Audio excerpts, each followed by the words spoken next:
मुझे ये कहा जा रहा है बार बार कि जयराम महतो के विरुद्ध में लिख के दीजिए कि वो आपको धमकी दे रहा है, उससे आपका जान को खतरा है। अगर मैं ऐसा लिख के दे देती तो मुझे मरवा देते और कहते कि जयराम महतो से उसकी जान को खतरा था और जयराम महतो को फंसा के जेल भेज देते। मुख्यमंत्री की साजिश है ये, पर मुझे मुख्यमंत्री से ये उम्मीद नहीं था और मैं हारी नहीं हूँ। और अगर ऐसा हुआ तो जैसे भी लड़ना होगा मैं लड़ूंगी। जुडिक्शन में मैं रहती हूँ, अरगोड़ा जुडिक्शन में, उस जुडिक्शन के पुलिस लोग हैं और वही लोग मुझे धमकी भी दिए और वही लोग कह भी रहे थे कि मारने को तो हम लोग यहाँ पे प्रधानमंत्री इंदिरा गांधी का भी इतना सिक्योरिटी था लेकिन वो मर गई, तो आप क्या चीज़ है, इतना तक पुलिस के लोग धमकी दे दिए हैं। जोहार, नमस्कार, मैं प्रियंका और आप देख रहे हैं न्यूज़ फ्रेम। हमारे बीच सुषमा बड़ाइक हैं और आज प्रेस वार्ता रखे थे। दीदी क्या कहना चाहें? देखिए, आज जो प्रेस वार्ता रखी थी उसमें ये बताना चाह रही थी मैं कि, और इस बात को लेकर जब मैं माननीय उच्च न्यायालय में याचिका दायर की तो उस चीज़ को सुनने के बजाय मुझे ही मेरे केस से निकाल के बाहर कर दिया गया और उस केस को सो मोटो स्वतः संज्ञान ले लिया गया 2 साल के बाद। 2 साल उस केस में मैं मेहनत की, मैंने एप्लीकेशन बनाया, महिलाओं पे जो हो रहा था अन्याय और जो राज्य सरकार महिलाओं को त्वरित न्याय देने की पहल में कोई काम नहीं करती है, इसको लेकर के PIL की थी। उस PIL में 2 चीज़ का सुनवाई हो रहा था, एक तो PIL और दूसरा मेरा पर्सनल ग्रीवांस कि विक्टिम बचेगी तभी तो दूसरे विक्टिम के न्याय के लिए वो आगे आ सकती है। तो जैसे ही मैंने जयराम महतो के बारे में फाइल किया कि पुलिस प्रशासन जो है वो मेरी रेकी कर रही है, मेरी हत्या करवाने की साजिश रची जा रही है, मुझे ये कहा जा रहा है बार बार कि जयराम महतो के विरुद्ध में लिख के दीजिए कि वो आपको धमकी दे रहा है, उससे आपका जान को खतरा है। अगर मैं ऐसा लिख के दे देती तो मुझे मरवा देते और कहते कि जयराम महतो से उसकी जान को खतरा था और जयराम महतो को फंसा के जेल भेज देते। देखिए, जो संवैधानिक लड़ाई है जयराम महतो से वो अलग है, कोर्ट का मामला है, वो चल रहा है, उनके लोगों ने जो बुरा किया वो अलग मुद्दा है। लेकिन ऐसा नहीं कि आप किसी की आड़ में किसी को फंसा के जेल भेज देंगे या किसी की हत्या करा देंगे। जी, ये कौन लोग हैं जो आपको इस तरह का धमकी दे रहे हैं या फिर लिख के कह रहे कि जयराम महतो को फंसाने के बाद? ये सरकार है, झारखंड सरकार, और ये सारी साजिश झारखंड सरकार की है, मुख्यमंत्री की साजिश है ये, पर मुझे मुख्यमंत्री से ये उम्मीद नहीं था और मैं हारी नहीं हूँ। और अगर ऐसा हुआ तो जैसे भी लड़ना होगा मैं लड़ूंगी। ये कैसे आप कह सकती हैं कि वो उनकी साजिश है? आप राज्य सरकार पे आरोप लगा रही है, ये बहुत बड़ी बात है।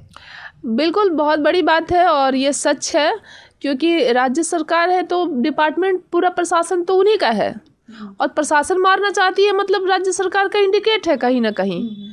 और जब माननीय उच्च न्यायालय का मैं इतना सम्मान करती हूँ, हम लोकतांत्रिक देश में रहते हैं और अगर लोकतांत्रिक देश में न्याय की व्यवस्था है, बेहतर न्याय की व्यवस्था है और न्याय से ही अन्याय होने लगे तो हम कहाँ जाएंगे। तो ठीक मेरे साथ उसी तरह की घटनाएं हो रही है कि जिस न्यायालय पे हमें भरोसा था वो न्यायालय आज मुझे मेरे ही केस से बाहर कर दी, जब उस एप्लीकेशन को बनाने के लिए मैंने कितनी मेहनत की थी। इतने सारे आप पे केस है या फिर बहुत सारे ऐसे मामले हैं जो आप पे हुआ, लेकिन अभी जयराम महतो को लेकर अभी से 2 महीने पहले आप आरोप लगा रही थी कि उनके जो 2 साथी है वो आपके साथ गलत करने का प्रयास कर रहे हैं। उस समय आप जयराम को चिताए भी, उसके बाद आप अभी बचाने की बात कर रहे हैं। उन आपके, जैसे कि आपने बताया कि कोई कह रहा है या फिर लिख करके देने के लिए जयराम महतो को मार दिया जाएगा, इस तरह से। देखिए, उस बात के लिए अभी भी मैं जयराम महतो से नाराज हूँ, क्योंकि आपने एक बार भी नहीं कहा कि सुषमा को न्याय मिलना चाहिए। जब आपसे प्रेस वालों ने पूछा कि बड़ाइक का भी मामला सामने आया था तब आपने कह दिया कि ये फर्जी है, दिख जाएगा। लेकिन जब आपका जान खतरा में है और मैं जानती हूँ कि मुझे मारकर आपको फंसा दिया जाएगा, तो मैं क्यों ना इस तथ्य को रखूँ, क्योंकि मैं आपके जैसा निर्दयी तो हूँ नहीं। तो मैं अच्छा चाहती हूँ, सबके लिए अच्छा चाहती हूँ, चाहे मेरे साथ कोई रहे ना रहे, मैं अकेली ही काफ़ी हूँ।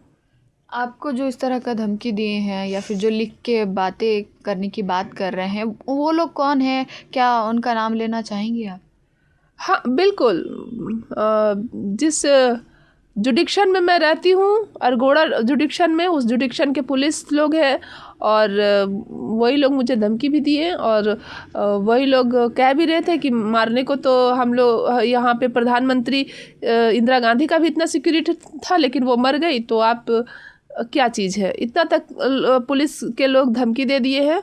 और मुझे अब भय नहीं है, क्योंकि जब पूरी दुनिया में कोई किसी का प्रोटेस्ट नहीं करता है, जब पूरी दुनिया ने मुझे अकेला छोड़ ही दिया है, तो भगवान है मेरे साथ और वो बेहतरीन इंसाफ करेंगे और इन सब के मुंह पे तमाचा पड़ेगा। जो खुद को धरती के भगवान समझ रहे हैं ना, उनके भी मुंह पे तमाचा पड़ेगा कि है कोई और भी है ऊपर जो इंसाफ करता है और बेहतरीन इंसाफ करता है।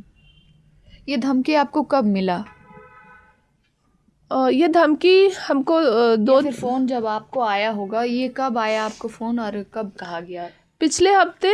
और जैसे ही मुझे धमकी मिला और सारी चीज़ों की जानकारी हुई कि मेरी जान खतरे में है, और तुरंत मैंने हाई कोर्ट में याचिका दायर किया, सुनवाई के लिए अर्जी भी की, लेकिन मुझे उस केस से अब बाहर निकाल दिया गया ताकि मैं अपना पक्ष रख भी ना सकूं। और इसमें जयराम महतो को भी खतरा है, उनकी जान को भी खतरा है। अगर राज्य सरकार इतनी बड़ी साजिश रच रही है कि मुझे मारकर उसको फंसा देना है, तो बिल्कुल उनकी जान को भी खतरा है और मेरी जान को भी खतरा है। तो अभी आप आगे क्या मांग कर रही हैं? आज प्रेस वार्ता रखी थी। देखिए, आप तो न्याय से लेकर के सारे जो कहते हैं ना कि संविधान का टोटली ढांचा जो है वो मुझे मारने और मरने पे मजबूर कर रहा है। तो मैं ऐसी परिस्थिति में अब सिर्फ और सिर्फ भगवान पे भरोसा करती हूँ, और भगवान ने ये कहा भी है मुझसे कि अगर मैं मार दी गई तो मैं पूरी दुनिया को ख़त्म कर दूंगा, और आप लोग यही चाहते हैं तो अब मुझे कोई आपत्ति नहीं है, क्योंकि मैंने बहुत संघर्ष किया, बहुत अन्याय सहा, बहुत प्रयास किया कि संवैधानिक जगहों पर न्याय मांगूं। कभी भी इस संविधान से भटक कर असंवैधानिक बात नहीं की और न ही असंवैधानिक काम किया। अभी आप प्रेस वार्ता रखी थी, हमने बातचीत किया, जयराम महतो को भी आप कहीं ना कहीं सेफ कर रही हैं।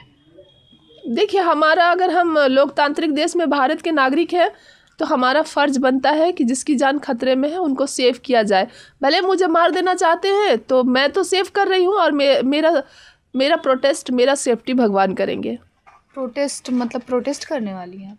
प्रोटेस्ट मतलब नहीं, मतलब मैं कह रही हूँ कि आप लोगों का जान का खतरा है, आप लोगों ने मुझे इतना गाली गलौज दिया, फिर भी मैं जान रही हूँ कि आपकी जान को खतरा है, तो मैं आपको सेव कर रही हूँ।